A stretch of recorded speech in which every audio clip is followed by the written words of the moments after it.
Hello friends, स्वागत है आपका मेरे यूट्यूब चैनल मैडनेस लॉजिक पर। आज हम पढ़ेंगे आर्टिकल 22 कॉन्स्टिट्यूशन ऑफ इंडिया में। आर्टिकल 22 बात करता है safeguards against arbitrary arrest and detention. चलिए स्टार्ट करते हैं। Article 22 grants protection to persons who are arrested और डिटेन्ड। आर्टिकल 22 एक प्रोटेक्शन देता है उन पर्सन्स को, उन व्यक्तियों को जो कि अरेस्ट किए जा चुके हैं या किसी डिटेंशन में उन्हें रखा गया है। तो detention is of two types, namely punitive and preventive. Detention two types की होती है, punitive and preventive. Punitive detention और क्या होता है?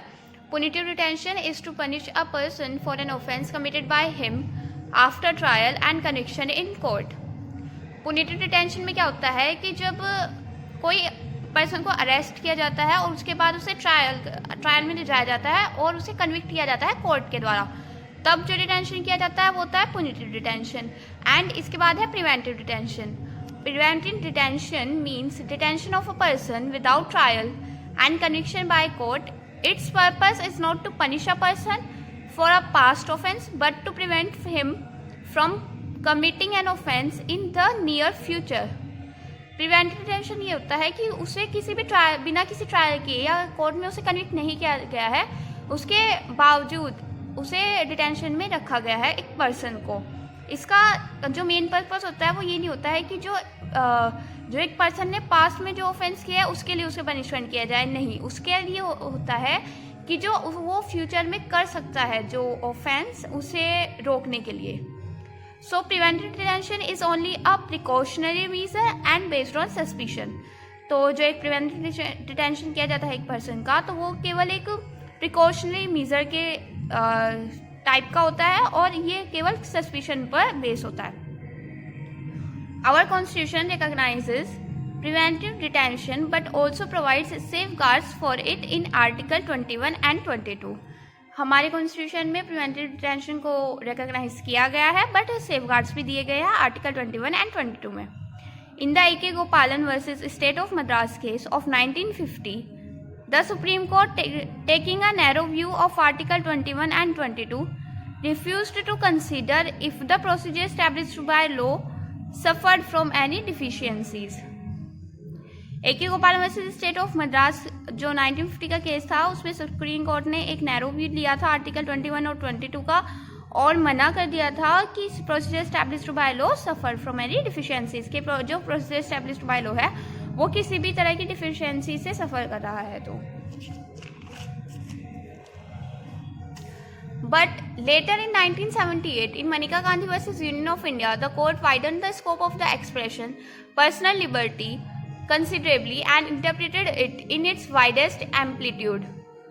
बट बाद में Manika Gandhi versus union of India के केस में कोर्ट ने इस स्कोप को थोड़ा वाइड कर दिया था कि पर्सनल लिबर्टी में मतलब इसे वाइडेस्ट एम्पलीट्यूड में अप्लाई किया जाएगा।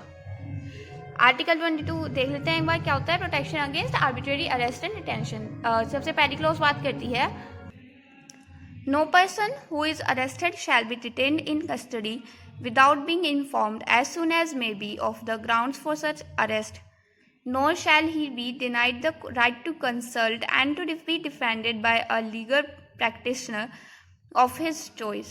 Grounds of arrest, consult and be defended by the lawyer। मतलब कि किसी भी पर्सन को जो अरेस्ट किया जा चुका है, उसे डिटेन में रखा गया है, तो उसे उसका ये राइट है कि जल्द से जल्द उसे उसके अरेस्ट के ग्राउंड बताए जाए और अगर वो किसी लीगल अपने लॉयर से बात करना चाहता है तो उसे लॉयर से बात करने से नहीं रोकना चाहिए। देन सेकंड क्लोज है every person who is arrested and detained in custody shall be produced before the nearest magistrate with in a period of 24 hours of such arrest excluding the time necessary for the journey from the place of arrest to the court of the magistrate, and no such a person shall be detained in custody beyond the said period without the authority of a magistrate produced before magistrate within a 24 hours। जिस भी person को arrest किया जाता है उसे सबसे पास के जो मैजिस्ट्रेट होता है उसके समक्ष 24 घंटे से पहले उसे प्रस्तुत करना होता है। Then third clause nothing in clauses 1 and 2 shall apply a to any person who for the time being is an enemy alien. अगर कोई पर्सन एनिमी एलियन है तो उसे उस पर ये first and second clause apply नहीं होगी। Then B, to any person who is arrested or detained under any law providing for preventive detention, exception to 22 clause 1 and 22 clause 2. तो जो इसमें क्लोज थर्ड है 22 की क्लोज थर्ड वो exception है article 22 clause 1 की एंड क्लोज 2 की. इसमें टोटल 7 क्लोजेज हैं. Then fourth clause, no law providing for preventive detention shall authorize the detention of a person for a longer period than 3 months unless an advisory board consisting of persons qualified for being a judge of high court has approved it. 3 month से ज़्यादा किसी को भी आप arrest नहीं कर सकते हैं जब तक कि एडविसरी बोर्ड ने उसे परमिशन नहीं दी हो. Max detention is 3 months. Advisory board has power to extend. Advisory board के पास पावर होती है कि वो इस पीरियड को बढ़ा सकती है. Then fifth clause, grounds of such detention shall provided to the detained person with an opportunity of representation against the order. उसे आप डिटेन करके रख सकते हैं बट उसके पास एक अपॉर्चुनिटी भी होनी चाहिए कि वो खुद को रिप्रेजेंट कर सके. Grounds of detention representation.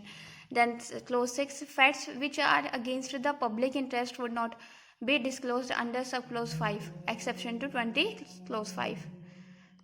Then seventh clause, Parliament may prescribe the circumstances under which a person may be detained for longer than 3 months without permission of advisory board, the maximum period of detention under such law and the procedure to be followed by the advisory board is an inquiry order. Parliament has power. Okay, तो सबसे पहले बात करते हैं article 22 clause 1 and clause 2 की. Article 22 में कितनी closes हैं? 7 क्लोजेज हैं. चलिए देखते हैं clause 1 and clause 2. Clauses 1 and 2 of article 22 guaranteed 4 rights. ये 4 राइट्स देता है एक पर्सन को. सबसे पहला है first, to be inform as soon as may be of grounds of arrest. सबसे पहले उस व्यक्ति को उसके अरेस्ट होने के ग्राउंड्स बता देने चाहिए. Then second, to consult and to be represented by a lawyer of his own choice, कि वो कंसल्ट कर सके और लॉयर अपनी पसंद के लॉयर से बात कर सके.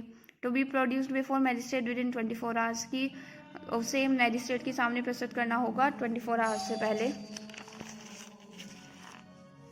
The freedom from detention beyond the set period except by order of the magistrate. ठीक है. फिर इसके बाद है article 22 clause 1 and clause 2 are available to both. Article 22 clause 1 and clause 2 are available to both citizens and non citizens and not to persons arrested and detained under any law providing for preventive detention. Article 22 clause 1 and clause 2 available होती हैं citizens को भी और non citizens को भी. और ऐसे person को जो अरेस्ट किया गया है और डिटेन किया गया है किसी under any law providing for preventive detention, तब उसे ये क्लोज अवेलेबल नहीं होती हैं. Then the expression arrest and detention in articles 22 clause 1 and clause 2 was not to apply to a person under a warrant issued by the court on a criminal or quasi-criminal complaint or under security proceedings. यहाँ पर जो like expression जो words use किए गए हैं arrest and detention article 22 clause 1 and clause 2 में, तो ये वहाँ पर अप्लाई नहीं होंगे जहाँ पर एक पर्सन के अगेंस्ट एक वारंट इशू किया गया है उस पर्सन को अरेस्ट करने के लिए. Article 22 is designed to give protection against the act of the executive or order of non-judicial authorities and applies to a person who has been accused of a crime or of offense of criminal or quasi-criminal nature or some act prejudicial to the state or public interest. Then Article 22 close 3 की बात करते हैं. It provides 2 exceptions to the rule contained in close 1 and close 2. ये 2 grounds बताता है, 2 ये exceptions बताता है. सबसे पहला एक्सेप्शन है the rights given in clauses 1 and clause 2 are not available to these persons. 2 persons को ये अवेलेबल नहीं होते हैं. एंड एनिमी एलियन जो होता है उसे नहीं. A person arrested and detain under preventive detention law, जब प्रिवेंटिव डिटेंशन लॉ के अंडर में अरेस्ट किया जाता है और या डिटेन किया जाता है उसको ये अवेलेबल नहीं होता है.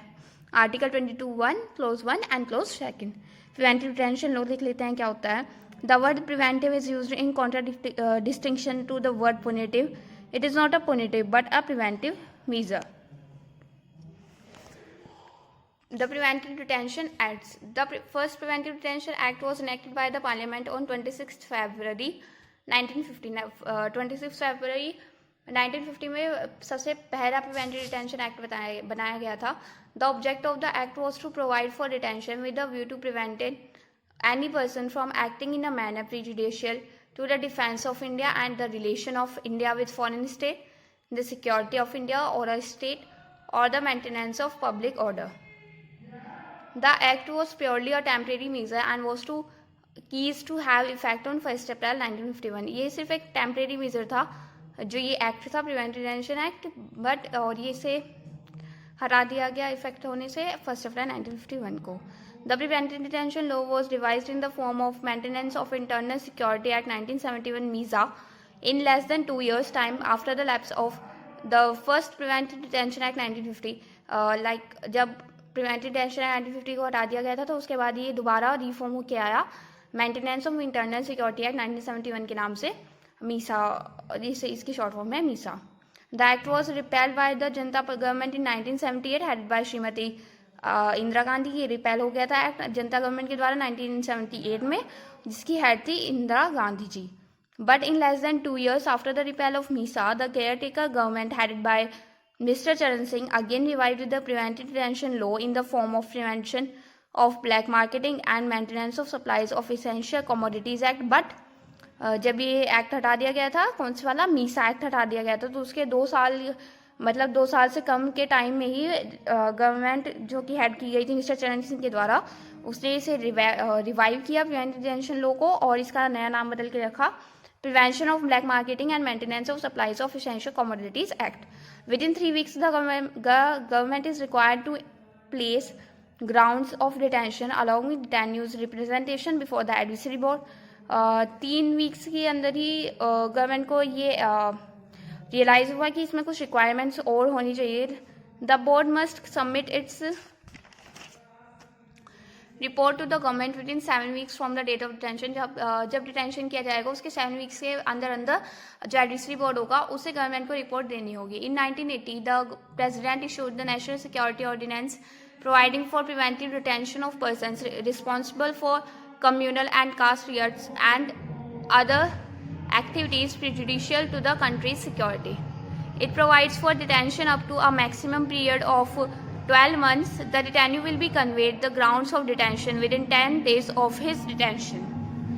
The Amendment Act 1984 separates each of the grounds for detention and allows further detention of a person whose earlier detention had either expired or had been removed. इसमें केस है AK Roy versus union of India, इसे NSA case भी कहा जाता है. The supreme court by 4-1 majority upheld the constitutional validity of the NSA and the ordinance which preceded the act. यहाँ पर NSA से मतलब है national security act. The court held that the act was neither वैग और nor arbitrary in its provisions providing for detention of persons on certain grounds. The court ने direct किया that immediately after detention his kith and kin must be informed in writing about his detention and his place of detention. जब एक person को detain किया जाता है तो उसके जो पेनल्टीज होंगे उन्हें जितना जल्दी हो सके उतनी जल्दी इन्फॉर्म करना होगा इन राइटिंग, और जो भी डिटेंशन हुआ है उसके बारे में, और जहाँ पर डिटेंशन करके रखा गया है उस प्लेस के बारे में. The detainee must be detained in a place where he habitually resides unless exceptional circumstances requires detention at some other place. जब भी किसी पर्सन को डिटेन किया जाएगा तो वो जहाँ पर हैबिचुअली रिसाइड्स करता है उसके पास ही या तो उसे डिटेन किया जाएगा. एक्सेप्शनल सर्कमस्टांसेस इसमें एक्सेप्टेबल होंगी. That detainee is entitled to his book and writing materials, his own food, visits from friends and relatives. He must be kept separate from those convicted. जिन्हें कन्विक्ट किया जाएगा उनसे अलग उसे रखा जाएगा. No treatment of a punitive character should be meted out to him and he should be treated according to the civilized norms of human dignity. इसके बाद एक्ट आया terrorist and disruptive activities prevention act 1987 Tada, जिसे बोलते हैं Tada, short form है इसकी Tada. Tada was primarily passed with a view to dealing with specific situations of terrorism in Punjab, Kashmir and even parts of the Northeast. इस act को mainly जो पास किया गया था वो इसी के लिए किया गया था क्योंकि टेररिज्म बहुत हो चुका था पंजाब, कश्मीर और नॉर्थ ईस्ट में, तो उसे कंट्रोल करने के लिए. इसमें केस आया Kartar Singh versus state of Punjab का। The supreme Court has considerably narrowed down the scope and ambit of TADA and hold that unless the crime alleged against the accused could be classified as a terrorist act in letter and spirit, he should not be charged under the act and should be tried under ordinary penal laws by the regular courts. The court held that Section 3 of the Act operates when a person not only intends to overthrow the government or create a terror in people, etc., but also when he uses the arms of ammunition which results in death or likely to cause deaths and damages the property. In other words, the court held that a person becomes a terrorist or is guilty of terrorist activity when his intention, action and consequence, all the three ingredients are found to exist together. तो आज की इस video में इतना ही। इससे अभी इसमें बहुत कुछ बाकी है। इसमें हम इससे नेक्स्ट वीडियो में इसका सेकंड पार्ट हम कवर करेंगे जो भी इसमें बच गया है, क्योंकि ये वीडियो बहुत लंबी हो जाएगी अगर मैंने इसका पूरा कवर किया। तो आप मेरी प्लेलिस्ट में जाके इसका सेकंड पार्ट भी देख लीजिएगा जब भी आप इस वीडियो को देख रहे होंगे। आज की इस वीडियो में इतना ही। आई होप आपको मेरी वीडियो से सीखने को मिला होगा। आप अपने फ्रेंड्स के साथ भी शेयर कर सकते हैं। आप अपने मेरे चैनल को सब्सक्राइब भी कर सकते हैं। मिलते हैं इससे नेक्स्ट वीडियो में। Till then bye bye, take care.